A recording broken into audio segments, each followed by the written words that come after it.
BeastNet is brought to you by James Safety Services in partnership with OCR Buddy and OCR Strong. Here we discuss all things OCR and fitness related. Welcome to BeastNet. Hey everybody, Pretty Mike here, and with me today I have Juls Tower. Juls, tell everyone about you. Oh my goodness, what do we want to know about me? I started into this Everything. nonsense. I don't even know when. What, 2013?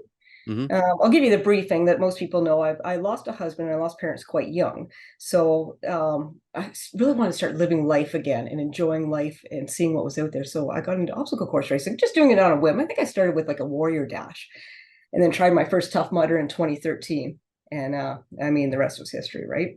Then you meet people like Joe Perry and wonder what's wrong with these nuts. And then found out about there was more distances to do, like 12-hour ones, 24-hour ones. What is this fun stuff? Why do I do this? Because of gratitude. Gratitude for life is the biggest thing. And then you see so many people have stories, right? Everybody's got a story out there. And just meeting people and their background and why people are doing this and the love of it and the compassion, it's great. It is. And I found the same thing. So I started in 15, but I started with Spartan and then eventually moved my way into Tough Mudder because I kept looking at all the I don't like electric shock.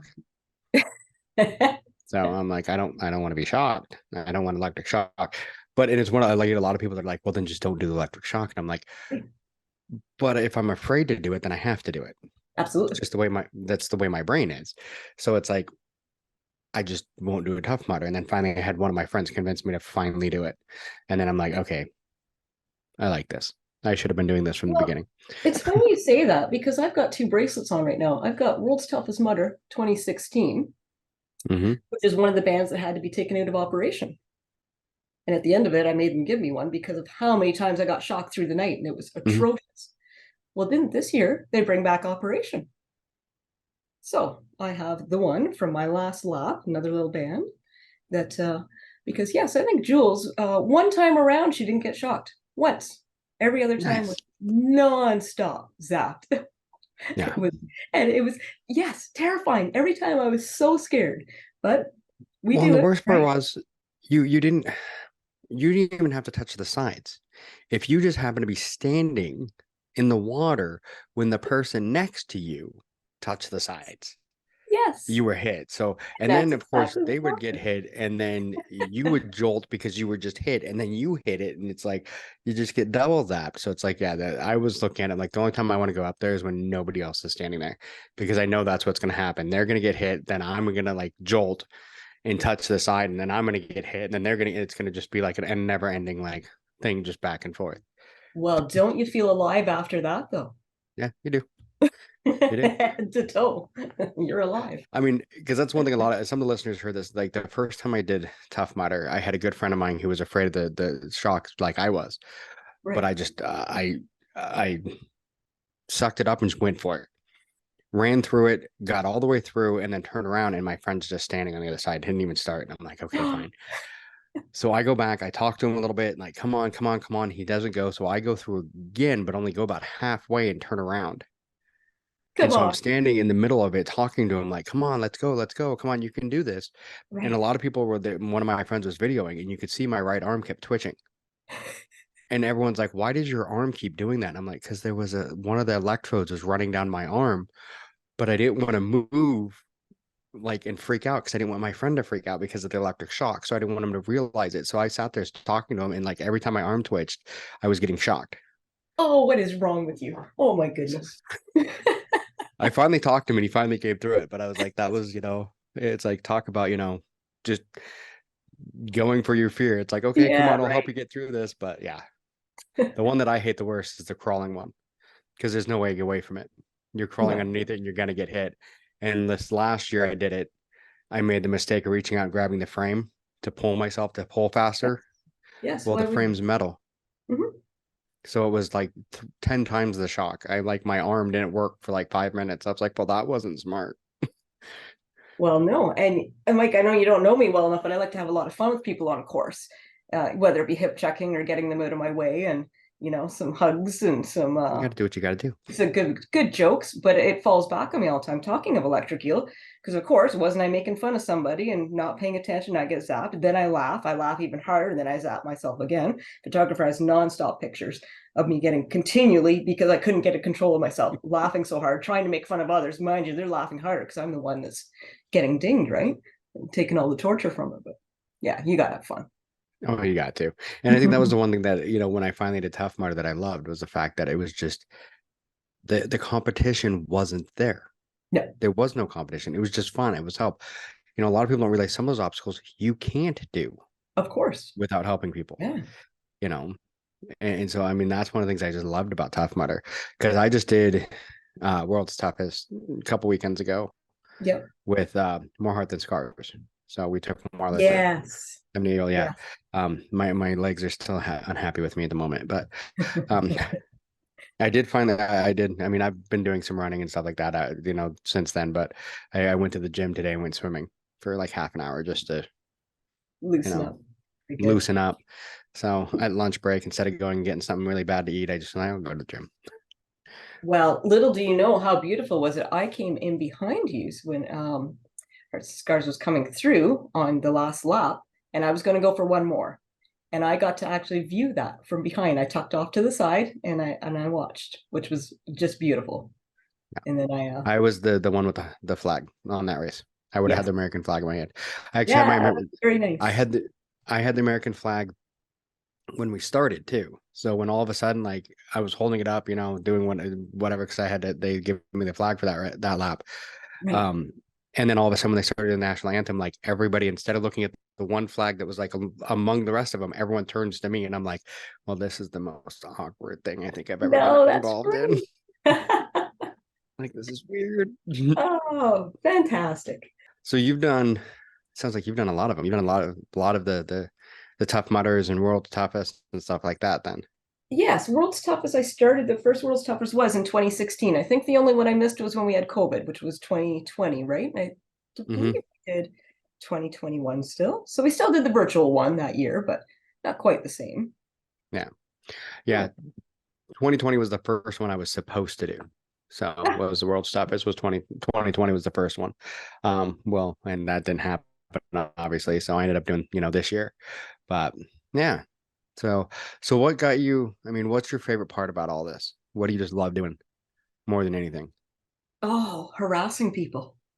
That's the best. It is. I have so much fun with the people out there, and we have and that's what comes down to, the community, right? Why do I do? Yes, I love the fact that I can do this, that I'm able to do it. That's where the gratitude comes in, and the fact that you can go through these mindsets, and what your body is capable is amazing, but just the community is what draws me back. Why do you keep doing this?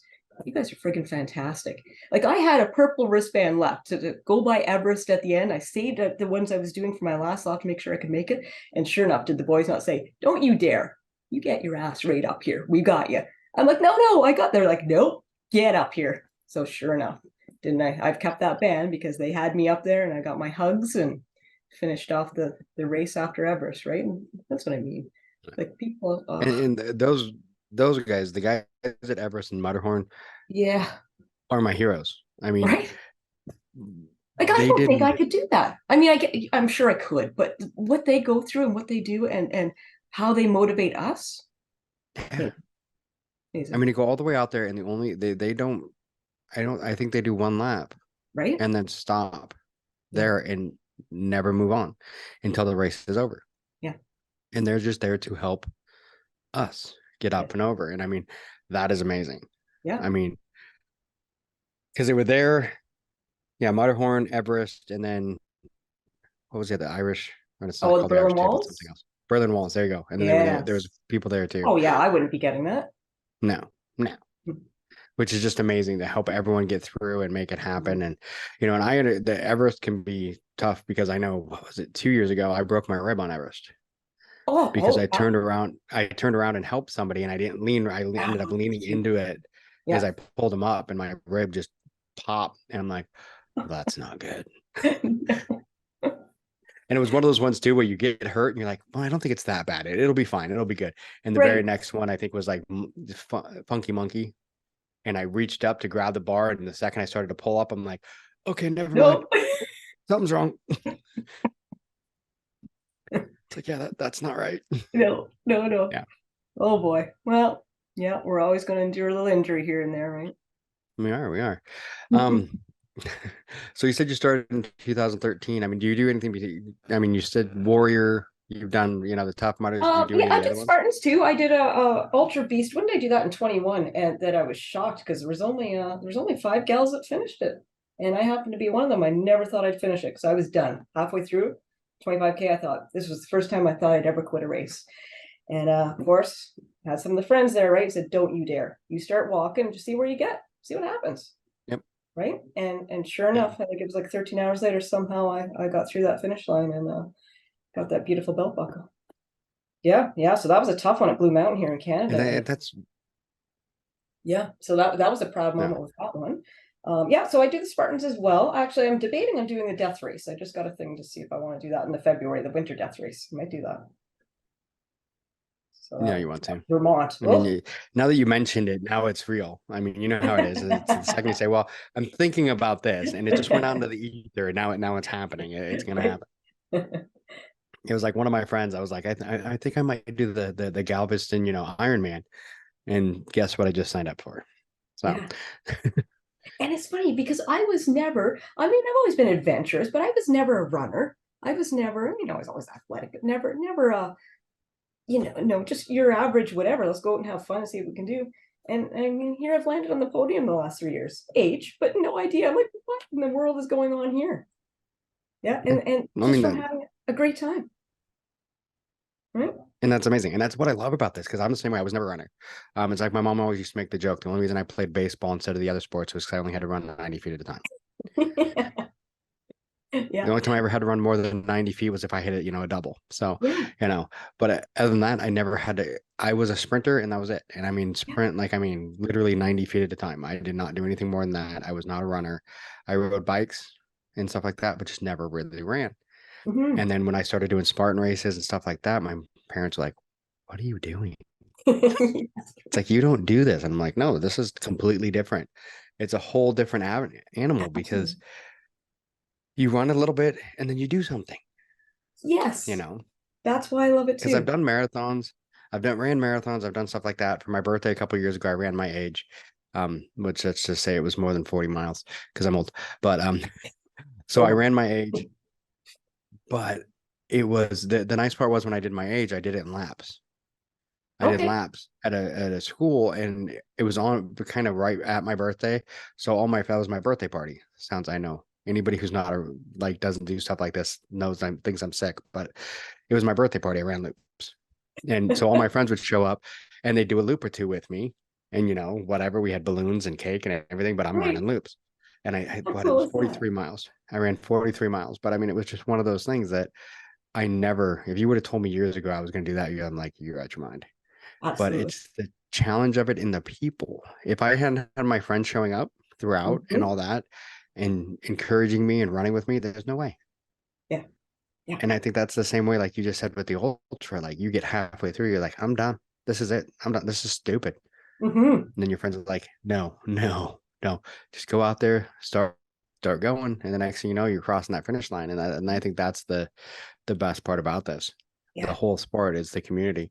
It's like I always talk about the first time I did a trifecta weekend, where I did Mhm. all 3 Spartans in a weekend because I'm dumb. It was in Hawaii, Oh, and nice. the beast in Hawaii is a true beast. It's ridiculous. Yeah. But I'd been there for like a week beforehand, and I didn't wear shoes. Like the second I land in Hawaii, my shoes are gone, and I'd forget about them. I don't care about shoes, nothing. Right. So once we get to the race day, I've been hanging around with no shoes, whatever. I go to put my shoes on, and my feet are swollen. Oh no. And I can barely get my feet in the shoes, and I'm like, oh crap. But I go anyway. But by the end of the race, I mean, like the next morning, my wife's like, my feet are like a mummy because she's trying to keep them. Yeah. But I'm like, okay, couldn't even put on my race shoes. So I'm wearing normal, like everyday tennis shoes. And I'm like, okay, whatever, I'm going for it. I did the super, and afterwards, I'm like, I can't. My feet hurt so bad. I'm like, I can't move. I can't do this. And my buddy next, like, okay, cool. You know, just stay with me for a minute. Let's talk and everything. And the next thing I know, I'm standing in the starter chute, like, wait, what the hell happened? He's like, oh, you'll be fine. Just come on, let's go. It's a nice little, 5K walk in the woods. I'm like, I Yeah. told you I wasn't doing this. And he's like, by the time we finish arguing, I'm 2 miles into, a 3 mile race. And I'm like, okay, at this point, I guess I might as well just keep going. Yeah. But, and that's the community. It's that way where you're just like, all of a sudden it's like, hey, let's do this stupid thing. You're like, no, I ain't doing that. And all of a sudden you're like, wait, why am I here? What? Pretty sure I said no to this. So you're doing the death race in February? Is that what No, you're I have not said that. I said I can accept the invitation, which I haven't done quite yet, but yes, that might be a possibility. Because that'll be a new one. That's something I haven't done yet. That would be amazing. Yeah. Yeah. I don't one like of those things. Oh, Yeah. I'm Canadian. That's why I live in Texas. Yeah. I've lived in Texas for 2 months. I moved from Seattle because I'm like, okay, it's cold. I don't like this anymore. I'm going to Texas. Right? Yeah. Yeah. I'm gonna go find heat. Yeah. Yeah. This Canadian does not like cold. Yeah, I was gonna say, Canadians usually are okay with cold because that's all you get. No. I deal with it, obviously. But I mean, Atlanta, I did the 2018. I made it out there for 24 hours, but I did not like it. Yeah. See, didn't you like the Texas for the 24 hours? Oh, it was beautiful. Yes. Not even having to put a wetsuit on. Terrific. Yeah, it was gorgeous. And it was gorgeous. And it was so nice for me because now it's like it was 2 hours from my house. Ah, yes. So I'm like, yeah. No. Florida? We doing Florida next year? Yeah. Yeah, I will be. I haven't decided if I'm gonna do it with More Heart Than Scars again as a helper, or if I want to try and do I got a few people trying to convince me I should try going for solo just to see what I can do. Yeah. But it's one of those for me, it's a tough toss up because I kind of do want to see what I can do, but also if the team needs me, I don't want to. Yes. I don't want to leave the team hanging. So I mean, Well, if they then I'll need me, jump in. There you go. Yeah. You go solo, I'll come in. There you go. Because that's one thing when you go like I did for this one, when you go as the adaptive athlete, like helper, you're only out there with the athlete. If they take time off, you're done. So you whatever they get, you get. So, it's good. I mean, it was good. I mean, it was good to see her get it. I mean, the look on her face when she hit the 25, because she originally said 15. Ah, and you did 30, right? Yeah, she originally said 15, and we had 25 before we even stopped for the night. Amazing. So we pretty much just got up in the morning and did the 5 because we had to do, 1 lap after 7. So, and that was her victory lap with the 25-mile bib. And so, which was amazing to see her do that. So how many miles did you get? If you don't mind me asking. This year? How many miles did you get this year? Yeah. 60 this year. I originally so my best ever has been 65. I want that 75. I know I'm capable of 70. And this year I thought, oh, beautiful. It's going to be warm.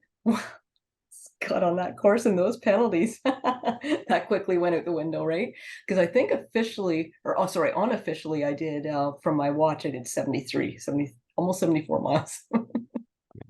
And I heard that from a lot of people. A lot of people said that have done previous ones. They're like, this was not your typical. This was brutal on the penalty laps and everything like that. And that's what killed a lot of people. Yeah, no, it was that they went a little extreme. Like I agree that they should have upped them a little bit because some of the penalties used to be, you're almost better off doing the penalty than the obstacle because you were quicker. Like you watched MPD doing the obstacle and you'd watch people with the penalty running ahead of me, and I thought, oh, geez. But this one went a little too extreme, right, with the length of them. But because I mean, someone like me, I just can't do those after so long. You're gonna get funky monkey once by the time they open it, and then I just can't get it anymore, right? Yeah. And that's what I was hearing from a lot of people is just some of those, the penalties that a lot of people went out there with, like, I'm going to get this many miles. And then after the second or third lap, they're I'm going to get this many miles, and started dropping them down because they're like the penalties were, some people are saying 2.5 to 3 miles if you hit them all. Yeah. Yeah. Just crazy.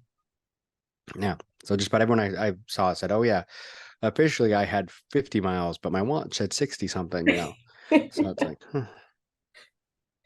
yeah.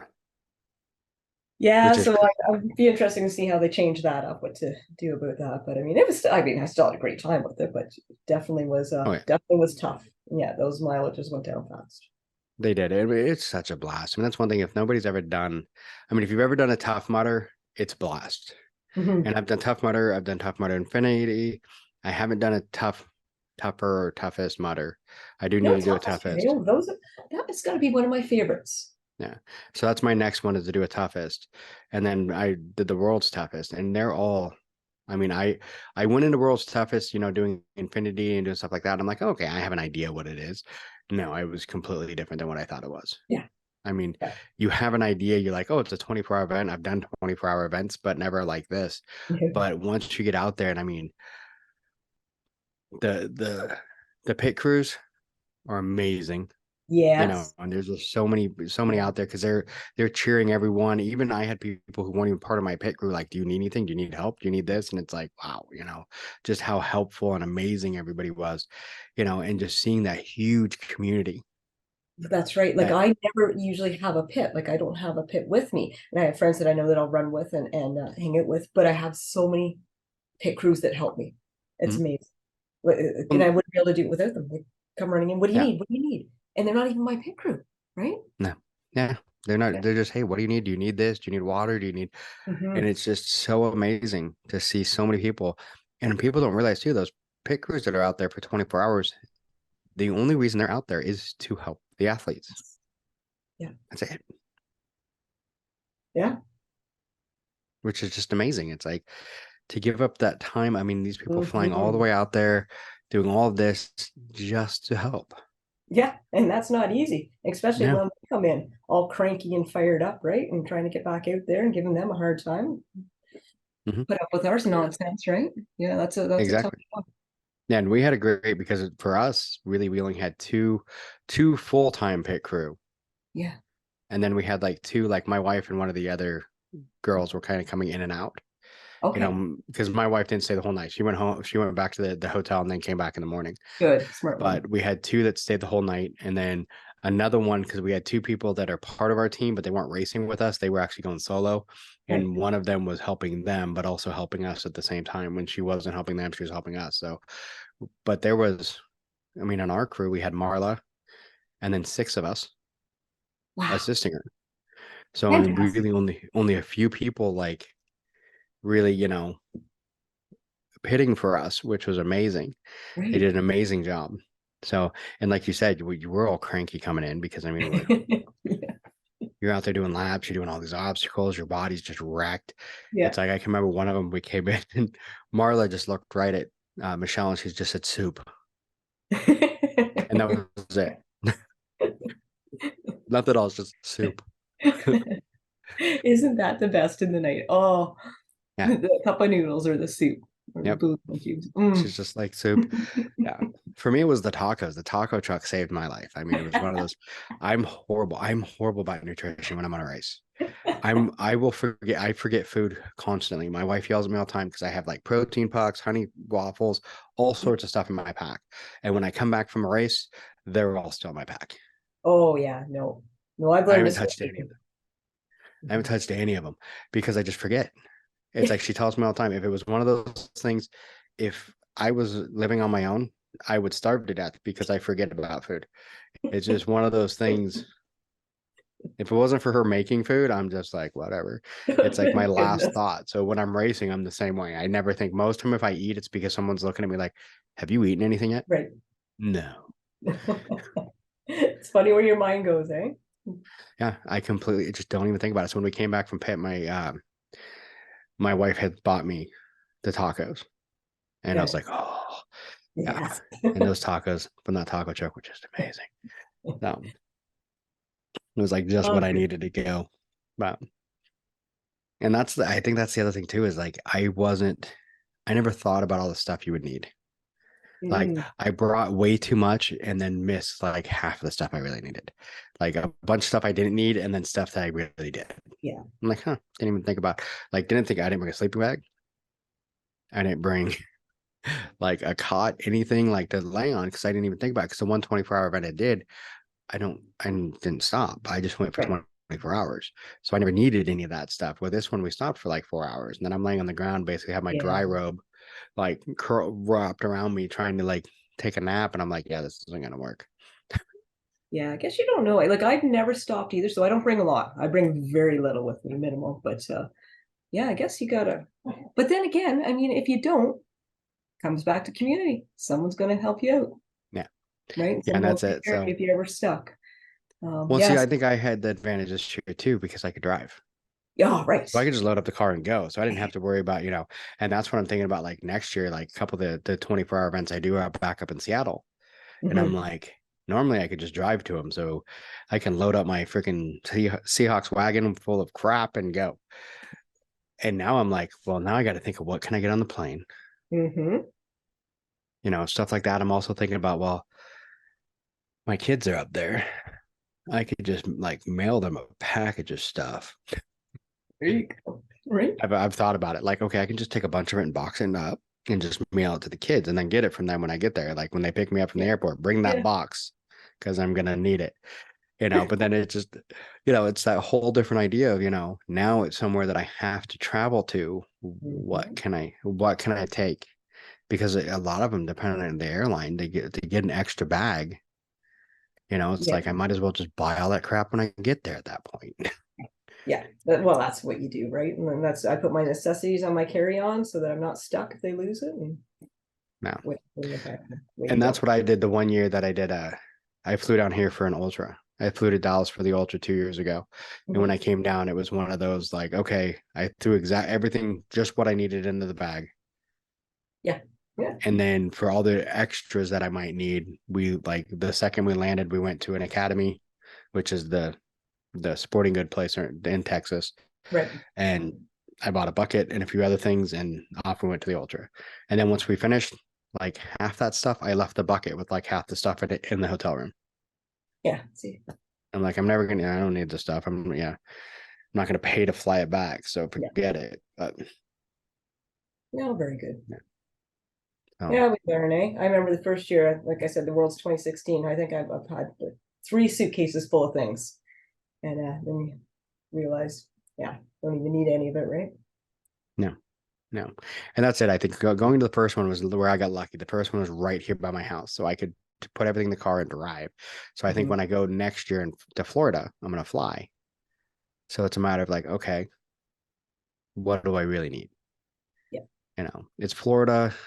Will I need the wetsuit? Probably not. Maybe, it's small enough I could take that, but am I going to need all the extra first aid stuff? No, because there's all sorts of crap there. Because I teach first aid, so I get all weird on the first aid stuff. yeah, But it's like they're going to have all of it there, so I don't need that. right, Maybe a small first aid kit. That's it. You know, my race gear, stuff like that. I mean, I figure I could probably get it in one suitcase right. at this point. Now that I Oh, easy, know easy.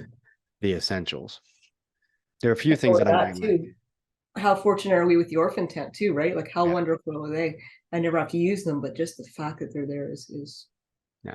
And for worth. those listeners that don't know, the orphan tent is basically just a tent for like people who show up with no pit crew. Yeah, And they pit for people who don't have a pit crew. So that's the orphan tent. You don't have a family, well, a family per se. So they adopt you.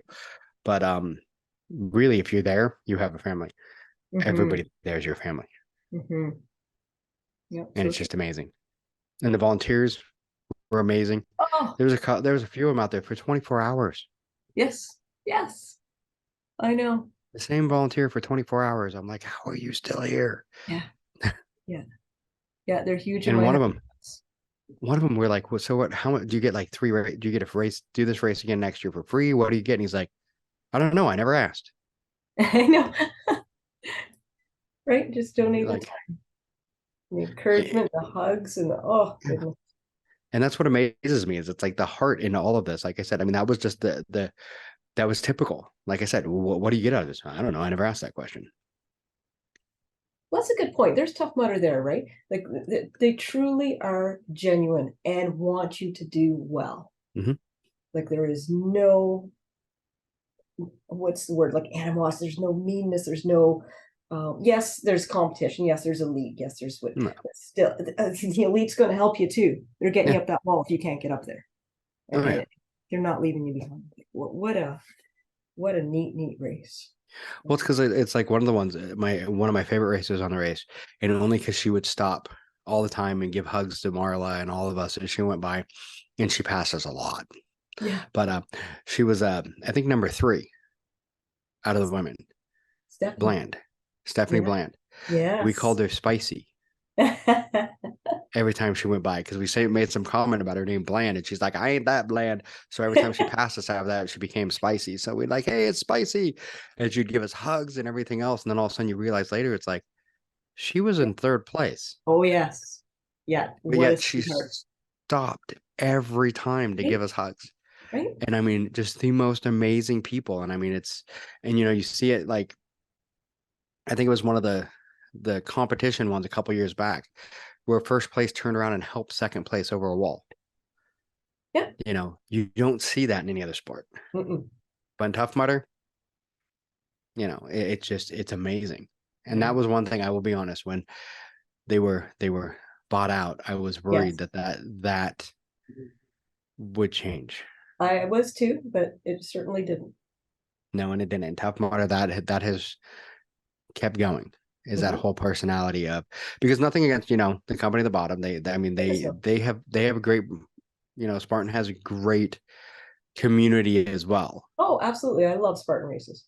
It's just not the same community as Tough Mudder, where I mean Tough Mudder, Spartan it's a competition, kind of help each other occasionally, but more of a competition side, where Tough Mudder is everyone's finishing this race.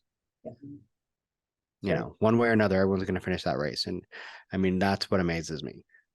Someone gets hurt, something happens, everyone turns around and helps them, picks them up, carries them, does what they need to do. And that is what amazes me in Tough Mudder. Yeah, sure does. So what's your next race? What oh, goodness. Well, we're talking the death race now. I honestly don't know yet. Yeah. Death race, huh? We're gonna have to talk more about the death race soon. Could be, yeah.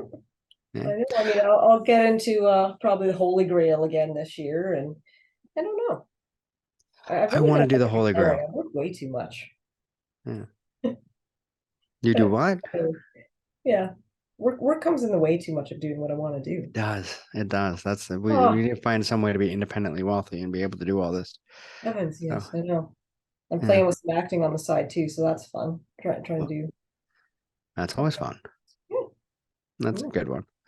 Yeah, I only do this stuff because most time until Dawn actually made it like us do videos, I have a face for radio, so that's why I went for this medium. But yeah, so I mean I'm looking forward to next year. I've been thinking about the Holy Grail. I've never, like I said, I've never done a Toughest Mudder. I've done Infinity and I've done World's Toughest, but never in the same year. Well, you better do it Toughest because it's great. Yeah, because this year was a very weird year for me because I moved from Seattle to Texas in the middle of the year. So it was like pretty much everything else besides the move got put on the back burner. Like I didn't do a race this year until the Dallas Ultra weekend, which was like 3 weekends ago, or 2 weekends before World Toughest. So that was the first race, which usually that would have been like my last race of the year. So I would do. So I am looking forward to Houston though. There's going to be a Houston race next year. So I guess they've done it before, I think, but yeah, so that'll be a good Houston Spartan race. So yeah. Well, I hope they bring Whistler back. They keep talking about that. I mean, that's a little far for me, but being Canadian, that's a pretty neat race. Yeah, because what races? There used to be a lot more races in Canada. Yeah, not so much. So. And that's been one of the tough ones. Like for me, like when I moved out of Seattle, one of my biggest things, and it sounds weird to say this, one of my biggest issues was I don't get to race enough. Yeah. Because there was, we had Spartan one weekend, and like the next weekend was Tough Mudder, and that was in like August and September, and then after that, we got nothing. Right. And Ironman, when they started going to Seattle, they did it the same weekend. Oh. So you had to choose between Spartan or Ironman. And I'm like, well, I want to start doing triathlons, but I still want to do Spartan. So it was it became interesting where we had such a short window, to do races. So that's why I had to travel so much. Everyone's like, why do you travel so much? Because it's like, I don't have chances to race up there. Yeah, that's what you have to do. And that's one of the reasons down here I love, because pretty much you can hit a triathlon just about any weekend. And then you've got Spartan, you've got all the other ones. I was trying to think of the other races, but my brain's Savage. That's one of the other ones. There's a few other race brands down here that we didn't have in Seattle. So, because in Seattle we got, Warrior till it died. I mean, Spartan, I guess, bought him, but has never done anything with him. And then what's the other one? There's another one that used to come to Seattle, but doesn't. You had to go all the way to Portland because they quit going to Seattle. So it just got interesting too. There wasn't a whole lot up there. But I mean, traveling's nice though. I love to travel, but it became expensive. Well, that's the thing, right? Yeah. Do I work? Do I retire? What do I do here? Well, I guess I got to keep working if I'm going to keep racing. Yeah. And We travel. got to find some way to, like I said, we got to Yeah, find some right. way to become independently wealthy. Yeah, I'll keep working on that. Yeah. It's been I keep hoping this podcast will take off, and then I could, be like Joe Rogan or something, and just Well, you got me on it now, so it's going on. I mean, there we go. It's going somewhere. We're yes. getting better. We're getting better. Yeah, no, that would be amazing. That would be amazing just to be able to do the podcast and just like do it from my hotel room as I travel from race to race. Now that would be amazing. So that would be. Then I could have a better background too. Right? Keep following our dreams. Yeah. Well, keep you on it, Dawn. I need a background so that way we're not looking at. What am I looking at? What is it? It's Scream. Oh, I didn't even see that. That's pretty cool. Yeah, it's one of my son used to work at Regal. Yeah. And when the last Scream movie came out, this was one of the stand-ins that they were supposed to put up in the theater. Okay. They never put it up. Oh, in. That's really cool. Once they basically threw it in the back and it was just like whatever. So he brought it home. Yeah. And we never had a place at the old house that was tall enough because it's 9 feet tall. That was tall enough. And in my new house, the ceilings are tall enough. So I could put it up. So that's what sits behind me. But I also have a green screen I can pull up behind me and put a picture on it. But yeah, I keep giving Dawn crap to give me a picture for it. But otherwise I get the Scream. That's pretty neat though. That's all right. It is. It's pretty cool that I got that. I got my once I get the studio finally finished, but I keep coming in here and doing like a couple minutes and then getting distracted. So the ADHD kicks in. So no, I hear you there. Right on. Well, we're getting close to the time limit that Dawn that puts me at somewhere. Look, I'm just looking at the time. Look how long you've kept me on here. Holy 45 minutes. I can keep people talking for a while. I'm good at it.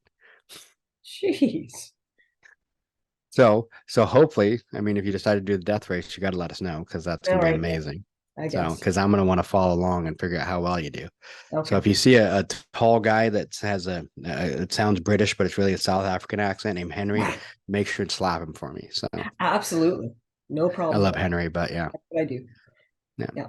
He's part of the More Heart Than Scars. He was the one usually pulling the wheelchair through the whole thing. Okay. Yeah. That was Henry. Oh, very nice. Yeah, he's a great guy, but he's doing I don't know if he's doing summer or winter death race, but he's doing at least one of them. So yeah, I don't know why I would pick the winter one. I don't know, like how silly, right? These are the things we do. What do I not want to do? The winter one. Why don't that's when you pick that one? Yeah. It's the mindset that we have. I think from doing Tough Mudder and all these things where we're like, what's the one thing that the thing that scares me the most and the one thing I never want to do? Yeah. Okay, that's what I'm doing. Yeah.